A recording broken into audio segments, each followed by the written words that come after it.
नमस्कार, मैं धर्मेंद्र कुमार प्रगति क्लासेस के YouTube चैनल में आप सभी का बहुत बहुत स्वागत है। बात करेंगे प्राथमिक शिक्षक चयन परीक्षा 2025 और टेस्ट सीरीज क्रमांक भी 25। पहला प्रश्न है इसका, सूर्य में ऊर्जा का कारण कौन सी अपक्रिया है। तो सूर्य में ऊर्जा का जो कारण होता है वह अपना होता है नाभिकीय संयोजन।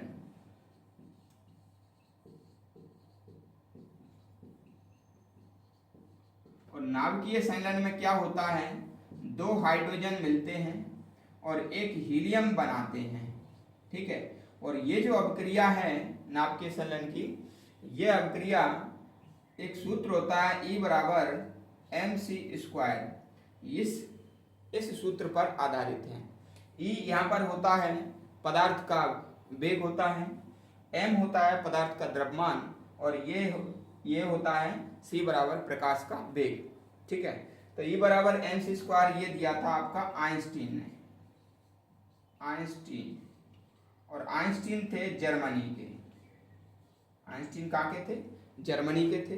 तो ये हमारा जो पहला प्रश्न है कि सूर्य की ऊर्जा का कारण कौन सा है, कौन सी अपक्रिया है, तो नाभिकीय संलयन इसका आंसर आ जाएगा। नाभिकीय संलयन में क्या होता है, दो हाइड्रोजन मिलते हैं या नाविक मिलते हैं और एक हीलियम का अणु बना लेते हैं, इससे सूर्य की ऊर्जा बन जाती है। और ये जो अपक्रिया है वो E बराबर mc² सूत्र पर आधारित है और ये सूत्र दिया था आइंस्टीन ने, जो कि जर्मनी के थे। क्वेश्चन नंबर दूसरा देख लेते हैं। ऑयल ऑफ विट्रियोल का रासायनिक नाम क्या है। तो ऑयल ऑफ विट्रियोल कहते हैं सल्फ्यूरिक अम्ल को। H2SO4 को ऑयल ऑफ विट्रियोल के नाम से जाना जाता है और इसे अम्लों का राजा भी कहते हैं।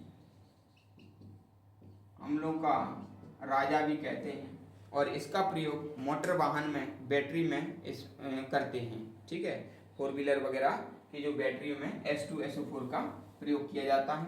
अगला क्वेश्चन है, अग्निशामक यंत्र में किस गैस का प्रयोग करेंगे। तो अग्निशामक जो यंत्र है उसमें कार्बन डाइऑक्साइड गैस का प्रयोग किया जाता है। कार्बन डाइऑक्साइड गैस का प्रयोग करते हैं, लेकिन बिजली की आग को बुझाने के लिए कार्बन टेट्राक्लोराइड का प्रयोग किया जाता है। कार्बन टेट्राक्लोराइड का प्रयोग करते हैं। क्वेश्चन नंबर अगला देखेंगे, प्लास्टर ऑफ पेरिस। तो प्लास्टर ऑफ पेरिस का जो सूत्र है वो क्या है। तो प्लास्टर ऑफ पेरिस का सूत्र है वो है कैल्शियम सल्फेट और इसमें हाफ H2O रहता है, तो ये इसको हम कहेंगे POP। और POP का प्रयोग कई जगह होता है, जैसे शरीर की हड्डी टूट जाने पर POP का प्लास्टर बनता है। जैसे कि धार्मिक आयोजनों के समय में जो गणेश जी की मूर्ति है, गणेश चतुर्थी के समय में, या नवदुर्गा में जो है दुर्गा माता की मूर्ति है, वो POP की बनती है। और जैसे मकानों में साज सज्जा के लिए जो सीलिंग है उसमें POP से बहुत अच्छी चित्रकारी बनाई जाती है, डिजाइन बनाए जाते हैं। तो इस तरह से ये POP जो होता है ना, कैल्शियम सल्फेट को कहते हैं, जैसे हाफ H2O होता है। लेकिन यदि कैल्शियम सल्फेट में 2H2O हो तो उसे कहते हैं जिप्सम। उसे क्या कहते हैं? जिप्सम कहा जाता है। ये यहाँ पर हाफ H2O, यहाँ पर 2H2O है। ठीक है, ये जिप्सम का सूत्र है और ये POP का सूत्र है। अगला प्रश्न है, मादक पेय पदार्थ में सक्रिय घटक कौन सा होता है। मादक पेय पदार्थ होते हैं नशीले पदार्थ, और नशीले पदार्थों में क्या होता है, एथेनॉल होता है।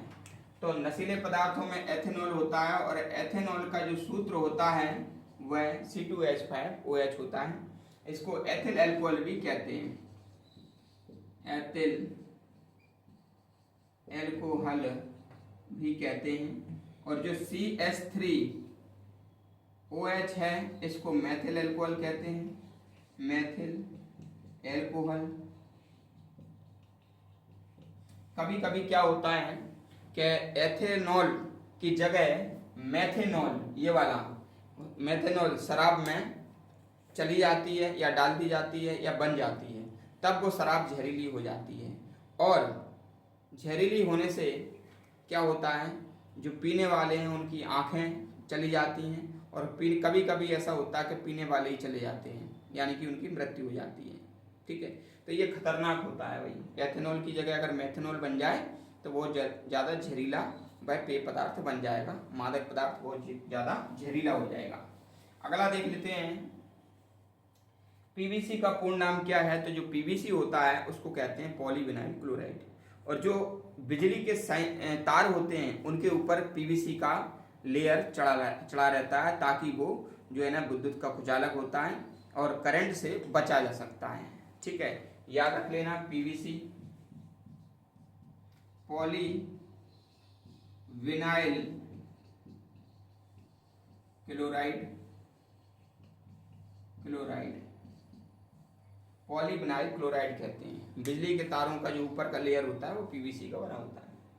अगला है, पेंसिलिन का आविष्कार किसने किया था? तो अलेक्जेंडर फ्लेमिंग ने पेंसिलिन का आविष्कार किया था। अलेक्जेंडर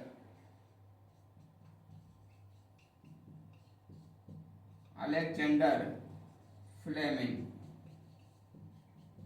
ने 1928 में किया था, 1929 में ये प्रकाशित हुआ था। ठीक है ना, पेंसिलिन का आविष्कार किया था अलेक्जेंडर फ्लेमिंग ने, और ये 1928 में किया था और 1929 में ये प्रकाशित हुआ था। तो आज की हमारी टेस्ट सीरीज कैसी लगी कमेंट्स करके बताएं, और वीडियो को अधिक से अधिक शेयर करें। जितने भी लोग तैयारी कर रहे हैं आपके संपर्क में, उनको मदद मिलेगी। और जो व्यक्ति नए हैं वो प्लीज़ चैनल को सब्सक्राइब करें। मिलते हैं नेक्स्ट वीडियो में। सभी का बहुत बहुत धन्यवाद।